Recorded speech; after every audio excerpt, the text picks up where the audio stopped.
Bonjour, on parle du réflexe paralysie par la peur, mais la partie 2. On avait fait la partie 1 pour savoir comment l'identifier et le comprendre.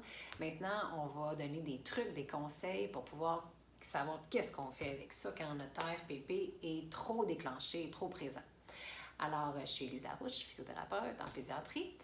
Et vous vous souvenez, je fais un retour avec la première partie. On disait que quand le ARPP était présent, c'était un réflexe de survie normal qu'on a tous en soi.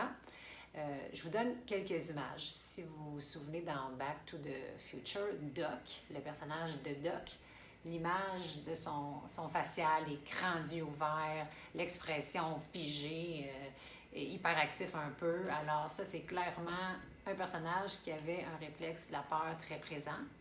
Après ça, des gens, des bébés hyper sensibles qui réagissent fortement avec plein de stimuli. Parce que dans le fond, c'est que ce réflexe-là va sortir quand on a une impression qu'on est dans l'insécurité, qu'on manque de sécurité. Le réflexe va sortir. Donc, cette impression-là va survenir envers des stimuli. Donc, ça peut être au niveau du son, ça peut être au niveau des émotions, ça peut être à la vue de quelque chose que là, on note une impression d'insécurité. Ça peut être en regardant quelqu'un qui nous amène de l'inconfort. Notre RPP va sortir. Ça peut être aussi si on se retrouve dehors avec tout soudainement une tempête, là, il fait froid, c'est mouillé, on n'est pas bien, l'ARPP va s'activer. Vous voyez, là, il peut sortir quand même facilement et il y en a qui est un peu trop présent. Alors, c'est tous nos sens là, qui sont mis à profit avec ce réflexe-là. Donc, dans mes trucs, vous allez voir qu'on s'en va vers quelque chose de plus ressenti, qui est axé plus sur le corps. Je vous amène vers ça. Donc, première des choses, quand vous êtes pas mal sûr que votre enfant, son RPP est très présent, ou chez vous-même, première des choses, c'est d'observer les signes d'insécurité. Donc, est-ce que vous voyez des signes chez votre bébé? Il peut pleurer, mais il n'est pas nécessairement obligé de pleurer. Il peut être figé, il peut être même, à la limite, il peut même tomber endormi d'un coup, puis vous ne comprenez pas pourquoi. Ça pourrait être ça. Vous allez voir son expression faciale, vous allez voir la rigidité du corps. Chez vous, vous allez voir un changement dans votre respiration. Vous allez vous sentir raide, spécialement la chaîne en arrière, les muscles en arrière, fait que la colonne bien droite comme ça.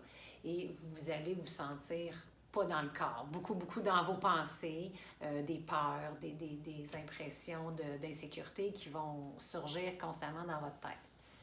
Alors, première des choses, on reconnaît. Deuxièmement, il faut se sécuriser. Si c'est le mot que je veux que vous reteniez, c'est ça, c'est avec l'APP, il faut sécuriser. L'autre, souvent, soit d'abord, pour ne pas dire toujours soit d'abord. Donc, vous allez aller, pour se sécuriser, vous allez aller dans le corps. Il faut aller dans notre corps, s'émerger un sentiment qu'on est en sécurité. Parce que notre impression qu'on n'est pas en sécurité, c'est juste une impression. Vous pouvez avoir vu quelqu'un passer, puis cette personne-là, dans le passé, vous a fait du tort.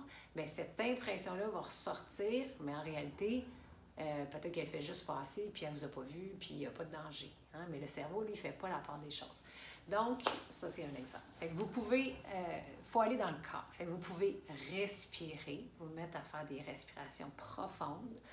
Moi, souvent, quand je vais sentir que ça s'en vient, que je ne suis pas bien, je vais me mettre à me balancer de gauche à droite sur mes jambes, debout. Vous pouvez aller mettre des mains à des endroits stratégiques. Dans certains cours que l'on fait, on fait des touchés dans des endroits stratégiques. Donc ici, c'est beaucoup de sécurité qu'on va chercher. Ça va être l'abdomen. Hein. Vous savez qu'est-ce que vous faites quand vous n'êtes pas bien, mais théoriquement, c'est plus vers la flexion. Donc, deuxième des choses. Après ça, vous allez sentir que, ben là, il y a des changements qui se font dans vos pensées. Là. Vous n'avez pas pris le chemin de la peur, vous avez pris le chemin de « Ah, regardons ça, ben oui, il n'y a pas trop de danger, là. Je suis encore à la même place, mon environnement, OK, il n'y a pas de danger réel, c'est une impression que j'avais. Ah, merci, c'est juste ça. » Fait que là, votre corps va se mettre à respirer normalement, vous allez être beaucoup mieux dans votre corps. Et après ça, ce qui arrive, c'est que vous êtes en mesure d'accompagner, si c'est avec un bébé ou une personne qui a le réflexe qui est sorti, vous pouvez être en mesure de l'accompagner. Fait que là, votre regard va s'adapter. Vous n'allez pas le regarder de la même façon. Vous allez être dans la bienveillance, dans l'accueil. Puis, c'est comme ça qu'on se calme entre les individus. Puis d'ailleurs, vous pouvez être déclenché, votre RPP peut être déclenché juste si vous rencontrez quelqu'un qui est en mode déclenché ou qui a son réflexe de peur est très actif. Juste ça peut vous amener dans votre réflexe. Donc, on lui laisse, on se dit, ah, OK, c'est ça. Lui, il est comme ça, parfait, je vais me sécuriser, je vais me faire mes petites respirations, puis après ça, je vais voir si je suis en mesure, puis si j'ai le goût d'être avec cette personne-là, parce qu'on n'est pas obligé toujours de rester. Mais si c'est notre bébé, c'est sûr qu'idéalement, on reste. Donc, on s'est sécurisé. Là, on est en mesure de sécuriser le regard. On va être dans l'accueil. On va être... ce qu'on va dégager va être très, très, très différent. Et souvent, avec le temps et l'expérience, l'autre personne se calme, s'apaise, puis on évite que ça fasse une ascension de plus en plus forte vers la peur. Souvent, on n'a même pas besoin de rien dire, ça va se faire tout seul. Si le bébé sent qu'on est apaisé et calme et qu'on accueille ses pleurs, puis qu'on accueille ce moment difficile-là, va s'apaiser, il va venir vers nous, puis il va se blottir ou il va passer à autre chose s'il est un peu plus vieux. Alors, là, ça a l'air bien facile, comment je vous dis ça, bien beau, bien normal. Ce qui l'est moins, par contre, c'est que ça se peut que vous trouviez ça difficile de l'appliquer juste avec des petits trucs comme ça. Donc, je vous donne d'autres trucs si vous voulez aller plus loin, que ça vous parle, que vous savez que c'est présent dans votre environnement, dans votre famille. D'autres trucs, ça serait, par exemple... allez vous aider avec des moments de pleine conscience. La méditation va aider à aller marcher dans la nature. Ça nous amène toujours plus dans le corps parce que c'est ça qu'il faut. Il faut aller dans le corps, il faut aller dans le corps. Il y a des exercices, des thérapies physiques que vous pouvez faire en ostéopathie, en physio, en chiro, qui peut-être vous amènent beaucoup, beaucoup de bien-être dans le corps. Ça va aider votre RPP, ce chemin-là. Vous pouvez aussi, si vous avez des gens autour de vous qui sont vraiment plus dans la bienveillance, que l'écoute est là, qui sont positifs, sans jugement, vous avez des bonnes raisons de croire que eux, leur RPP ne sort pas facilement ou qu'ils l'ont travaillé, qu'avec le temps, ils sont venus à le maîtriser. Donc, ça devient des modèles pour nous. C'est des très, très beaux chemins à prendre parce qu'on apprend par imitation. Donc, le modèle, la pleine conscience, la nature et les thérapies physiques, l'exercice physique va nous aider à être dans le corps.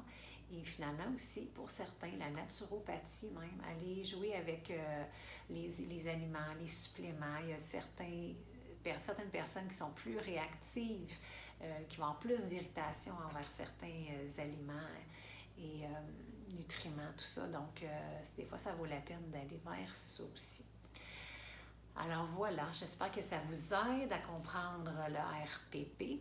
J'espère que ça vous donne de l'espoir. J'espère que ça vous motive à continuer à être dans le corps. On aurait pu parler, sûrement j'en oublie, la musique aussi aide beaucoup. Mais bref, continuez votre chemin vers ces connaissances-là quand ça vous parle, évidemment. Et je suis là pour vous accompagner. Alors merci beaucoup.